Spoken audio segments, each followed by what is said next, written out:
Welcome to the Bogosity podcast for the week of September 2nd, 2018, the podcast that roller skates in a buffalo herd.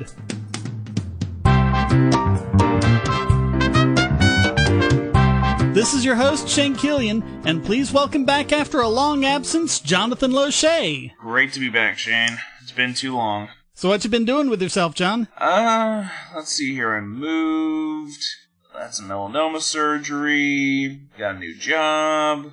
It's been an interesting year or so for me. But everything's good now. They got all the melanoma. Yep, it's all good. Got a clean bill of health, so can't ask for much more. Glad to hear it. So before we begin, an important announcement. A lot of you might have noticed that you didn't get the usual promo before this podcast started, and you won't get them between stories either. That's because this podcast has entered into a partnership with the Mr. Dapperton YouTube channel, and will be mirrored over there from now on, so hopefully this is a start of a great partnership, and thanks to Mr. Dapperton for doing this. Regular listeners, don't worry, nothing for you is going to change. You can still get the podcast on the RSS feed or however you've been listening. Patrons will still get it early and with high-quality audio. For all of the new people listening on Dapperton's channel, I just want to let you know what we're all about. This is a skeptical podcast covering news and current events. But unlike most skeptical podcasts, we do not turn off our skepticism when we start covering political stories. In fact, if anything, we tend to shift it into overdrive. AKA, we're a bunch of crazy libertarians here. Yeah, but I've always felt this way. I mean, if you educate yourself to learn that astrology is bogus, all you have to do is not give your money to an astrologer, problem solved. You can't do that with government. I mean, if you're convinced that the foreign wars are bogus or the war on drugs causes more harm than good or whatever, you don't simply have the option of not paying for it or not complying with, whatever insane regulation they're trying to foist on you. If you try it, they come and lock you up. Pretty much. So if anything, we try and cover more of the political stories from the point of view that other skeptical podcasts just don't seem to want to give you. So with that in mind, let's de-energize the news of the bogus. Longtime listeners will remember when we covered the fact that squirrels and other animals represented a much bigger threat to the power grid than terrorists, but it's still uncomfortable to think of how this horribly inefficient power grid the government has foisted on us is prone to cascading failures when there's a large blackout. As we covered, if you attacked just 9 substations at the same time, you could black out the entire continental U.S. for up to 18 months. So I'm very disturbed by this story that rogue hackers could potentially take down power grids because of something else we've talked a lot about, insecure IoT devices. As pretty much everything becomes connected to the internet these days, and a lot of it, quite frankly, is, half-assed. Yeah. I'm not exactly shocked by this. Well, and we're not even talking about devices installed in power facilities that could let attackers in. We're talking about just things in people's home, but large appliances like internet-enabled clothes dryers or air conditioners, high-wattage stuff. Hackers could trigger sudden demand spikes. I mean, if everyone were to turn on their clothes dryer at the same moment, the power grid couldn't handle it. Normally, it's not a problem since people are acting, kind of randomly and they don't really turn it on exactly at the same time. I mean, it would be a huge coincidence if that happened. But as we've seen from the Mirai botnet, compromising thousands of devices is not out of the realm of possibility, and a hacker, once all those are compromised, could deliberately tell all of them to start up at the same time, overloading the grid and causing a blackout. I recently, me and my girlfriend went to go get shopping for a new washer and dryer. I deliberately put my foot down at the idea of getting one with smart features. Well, as long as it doesn't connect to the Wi-Fi or anything like that, it's fine. I mean, if it's just an isolated embedded system, then it should be fine. I think at this point, at some point in the next 10, 20 years, practically anything that is electric powered in our homes is probably going to be connected to the internet in some way, shape, or form. And as you're getting to a point where it is insanely easy, like you said, for people to come in and hack this stuff, I could definitely see a group that was dedicated enough pulling this off to a degree that could, say, take down a large city. Yeah, and you also have that problem of cascading failures where you have a sudden increase in just 1% in power demand could result in blackouts rolling for 80% of customers in an area. And it could also interfere with efforts to restore power, because what power companies do is they take it back on just one bit at a time, because they don't know what the power demand will going to be when they bring each area back on. Like if it's in the summer, of course, all the air conditioners are going to start up at once because the houses are warmer inside. I mean, I live in Florida, and prior to when they finally replaced the transformer in my neighborhood because it got destroyed during Hurricane Irma, probably there was brownouts at least once or twice a week because of that issue. Yeah, and a coordinated attack could have it where they just keep doing power spikes in each area, so they bring an area up and then they trip it off again. Mm-hmm. So remember, everyone, the SNIOT stands for security. These devices are not secure, and the ramifications are coming more and more dire as time goes on. Cause just to give you an idea, too, really about how easy it is to trigger a power spike, but especially an older grid, my neighbor put in one of those instant water heaters. It's electric. And literally the power company made him uninstall it because when it kicks on, it drew so much power, it was causing brownouts for the entire grid in the neighborhood. Yeesh. Just a hot water heater? One of those instant ones. You know, the tankless ones? The tankless ones. Yeah. I've been wanting to get me one of those. Well, if you do, hope you have gas for your house. Nope, it's all electric here, and our grid isn't great. Yeah. Because when you put it in, I think it took 3 40-volt panels in his breaker box. So, just to give you an idea how much juice that thing needs. At least it's not internet-enabled. Yet.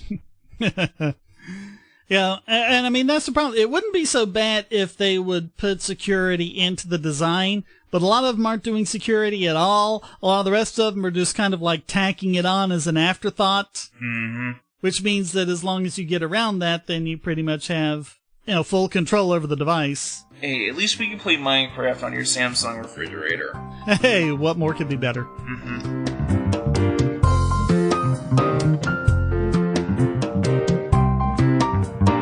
All right, a bit of good news. Hungary is getting rid of its gender studies program because it says they're based on ideology, not science, and there's just no demand for any of those skills in the Hungarian market. I'll take the sky is blue for 100.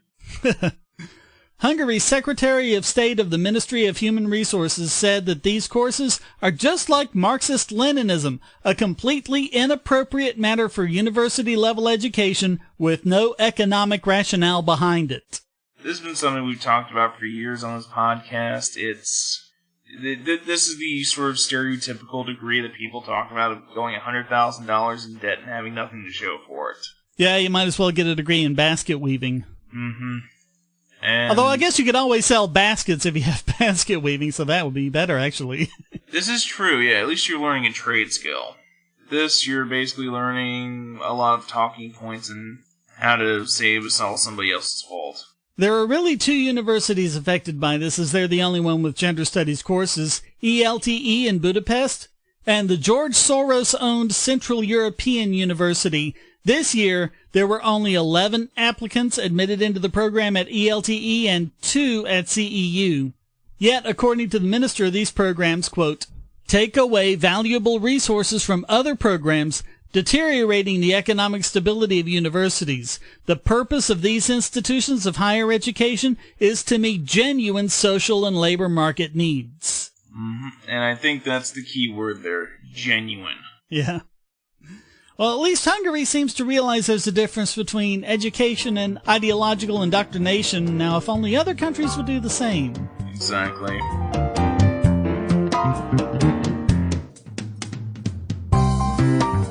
Another subject we've covered quite a bit is the militarization of police. We've covered the dangers to innocent people caused by overzealous police using SWAT teams when they're just not appropriate to use, but at least these SWAT teams protect us from dangerous criminals, right? No. No. No. Not according to a research paper from Professor Jonathan Momolo and published by the National Academy of Sciences. He was able to use a public records request to take advantage of a Maryland state law requiring documentation of every SWAT raid performed. That law has since expired. Apparently, legislators felt it left the police too accountable. That's kind of scary when you think about it. The literal justification that it was too much accountability. Yeah, why would we want detailed records of everything the police do? Mamolo found, quote, roughly 90% of SWAT deployments in that state over 5 fiscal years were conducted to serve search warrants. Previous work has shown that the use of SWAT teams to serve warrants, a practice which escalated as a result of the war on drugs, is an extremely disruptive event in the lives of citizens. While the data suggests that indiscriminate violence is less common than some anecdotal reports suggest, they also show that the vast majority of SWAT deployments occur in connection with non-emergency scenarios, predominantly to serve search warrants. And I mean, I'd be interested to see how they categorize things like the swatting. Are those categorized as emergencies? Because if you're not familiar with the term swatting, that's where it's become this thing where trolls will call the police and say that somebody, basically give them the address of somebody who's live streaming a game or something on Twitch or another service, and then the cops will break into their house and arrest them live on camera. Yeah, because you tell them they've kidnapped a child or something like that. Right, exactly. Well, and we've also talked about drug raids, when they get the address wrong and raid the wrong house. Mm-hmm. Well, I mean, it turns out it doesn't even seem to keep the officers themselves any safer. Right. The data show negligible effects on officer injuries or deaths. Mamolo's bottom line is, quote, there is no evidence that acquiring a SWAT team lowers crime or promotes officer safety. Right. I mean, yeah, you're basically charging in with upwards of a dozen armed, body-armored people into someone's home. It's going to cause a major situation, and that's usually what leads to these unfortunate situations where people do fire on police, and police fire back, and someone gets killed. Usually civilians, unfortunately. It doesn't do anyone any good. In fact, he found, quote, the routine use of militarized police tactics by local agencies threatens to increase the historic tensions between marginalized groups and the state with no detectable public safety benefit. While SWAT teams arguably remain a necessary tool for violent emergency situations, restricting their use to those rare events may improve perceptions of police with little or no safety loss. I mean, absolutely. I mean, and I know this part you talked about, these SWAT situations are are disproportionately used within the African American community. Yeah. God knows over the years we've covered so many times where black men have been shot down in the street like dogs by the police, and then we wonder why we have situations like NFL players not standing for the national anthem. Yeah. And the thing is, we have crime dropping to historic lows. I mean, real crime like violent crime. And so there might not be enough of those rare events to warrant the expense and upkeep of SWAT teams in the first place, which, as we've talked about before, is why they're using them inappropriately. They're an excuse to treat ordinary citizens like potential enemy combatants and needlessly escalate a peaceful situation to the point where it justifies a kind of very overblown response. Absolutely.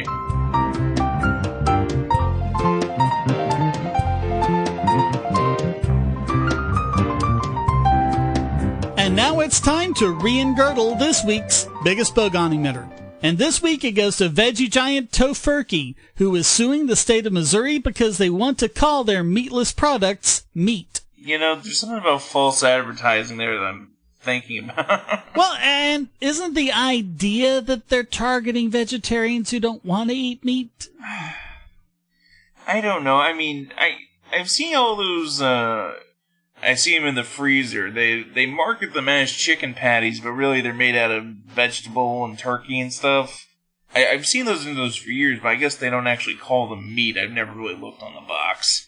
Well, in June, the governor of Missouri signed into law a bill that says in part, quote, this act also prohibits misrepresenting a product as meat that is not derived from harvested production livestock or poultry. So, no claiming your veggie burgers are a real hamburger or whatever. Mm-hmm. And to me, that's just truth in advertising. Tofurky and other members of a pro-veggie coalition are laughably calling this an attempt to quash competition. Apparently, they want the right to label their non-sausage product as sausage. I mean, when even the meat producers, the chicken wings aren't really chicken wings, so legally they have to spell them with, like, WYNGZ. Even the big meat producers have to abide by some of these rules. The bill was introduced by State Senator Sandy Crawford, who said, quote, "We wanted to protect our cattlemen in Missouri and protect our beef brand. So, Tofurky, no labeling your veggie burgers as beef. Why would they have such a problem with this unless they really were hoping to deceive customers?" That to me thinks that they're just trying to expand their audience through some deceptive practices, because, like you said, I would figure their primary audience are vegans and vegetarians who don't want to eat meat in the first place. And brickbats at Motherboard for credulously supporting Tofurky's insane lefty conspiracy theory that this is all about the meat industry trying to limit competition, citing, quote, "the meat industry's desperation to squash it any way they can." But how is it limiting competition when these companies don't produce any actual meat products? I don't know. And one thing you'll notice about this Motherboard article, they didn't cite the portion of Crawford's comments where she said, quote, "You can't misrepresent products that don't meet the definition of meat that is already in the statute." Mm-hmm. If you want to sell your product, you can't go pretending it's something other than what it is. If you do, it's fraud, plain and simple. Yeah, and this is an issue where wanting to sell non-pasteurized milk or other food-related issues that was just basically through regulatory oversight. This has really nothing to do with that. This is just, quite frankly, fraud in advertising. You can't advertise something as meat when there is no animal product in it. So all of that makes Tofurky this week's biggest bogon emitter.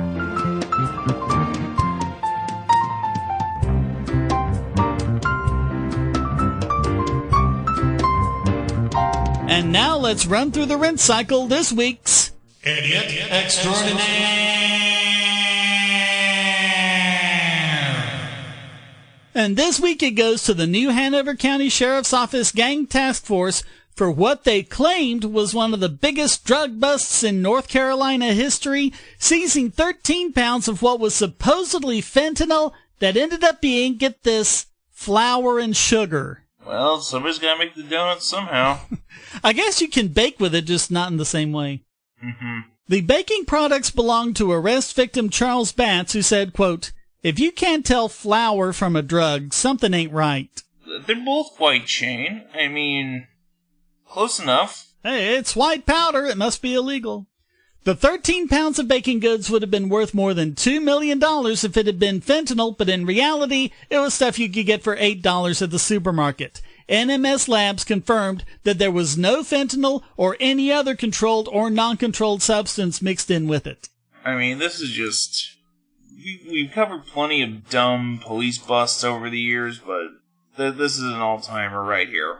But I looked at several stories on this. I was unable to find out why they rated it some in the first place, but they had initially sent the flour to the CSI lab, where multiple field tests positively indicated the powder was fentanyl, and I can't find anywhere that says why, but there was something that made Sheriff Ed McMahon skeptical, so he requested a rush analysis from the state, and they obtained test results from private lab NMS, which showed that the powder was not fentanyl, but just carbohydrates like sugar and flour. So another example of police forensics basically being shown using bogus science. According to a report from WECT, the drug kits used by police are from Scott Company Drug Testing, which only sells to law enforcement, and NMS confirmed that this was a problem with the drug kits themselves, not misuse of them by law enforcement. According to McMahon, quote, "With the fentanyl, this is the recommended test that we're using. Anybody that's doing a presumptive or field test, this is the kit that, as far as we know, everybody's using. And the company maintains that their kit is accurate." Just not with sugar or baking goods. Just a few false positives here and there. Can't make an omelet, you know. McMahon said in a news release, quote, "I am currently evaluating our testing of fentanyl. Until this is completed, we will be sending all suspected fentanyl to a lab before charging. Additionally, I have ordered that all pending fentanyl cases be sent to a lab for conclusive testing. I have also spoken with our DA's office in reference to the individuals charged in this case. We are not going to do any more fentanyl testing. We are going to send it to a lab forensic test with all of the technology before we charge anyone else." Well, kudos to a sheriff for accepting reality. Yeah, I mean, he's not trying to bust innocent people here. He's just kind of caught flat-footed by the fact that these tests aren't always what they say they are. Exactly. Charges of drug possession and trafficking against Charles Batts, as well as 2 others, Wanda Moore and William McIntyre, have been dropped. They remain in jail on other drug-related charges, but I wasn't able to find out exactly what they were. But if it's based on this raid, I don't see how it can be anything other than fruits of a poisonous tree. Yeah. And that's another thing we've covered here plenty of times over the years, is just the police forensics. I mean, there was so much pseudoscience and lies in that field. It's astonishing. Yeah, I mean, you have to consider the incentives. I mean, if there's one that's prone to false positives and they can make more arrests, I mean, they don't want to charge innocent people, but if they're convinced that they're not innocent, they'll be saying, hey, look, we're getting all these other dangerous people off the street. So that's actually the one they're incentivized to use. Exactly. But if you can mistake flour for fentanyl, then regardless of anything else, you just have to be this week's Idiot Extraordinaire.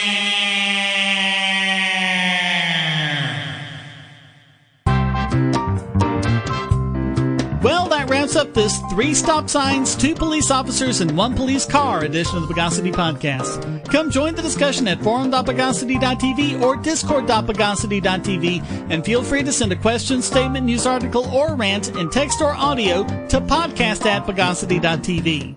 This podcast depends on you to keep going, so please donate to Shane DK on PayPal, or if you want to use crypto, you can donate at altcoins.bogosity.tv. You can also support Shane DK on Patreon to get the podcast and my YouTube videos early and ad-free. Thank you for listening, and thanks to Jonathan Loesche for joining me. Great to be back, Shane. Until next time, here's a quote from L. Neil Smith. In declaring war on drugs, America declared war on itself. Not because recreational drugs are an especially valued or indispensable part of our national culture, they're not, but because you can't declare war on any Ninth Amendment right without declaring war on all of them.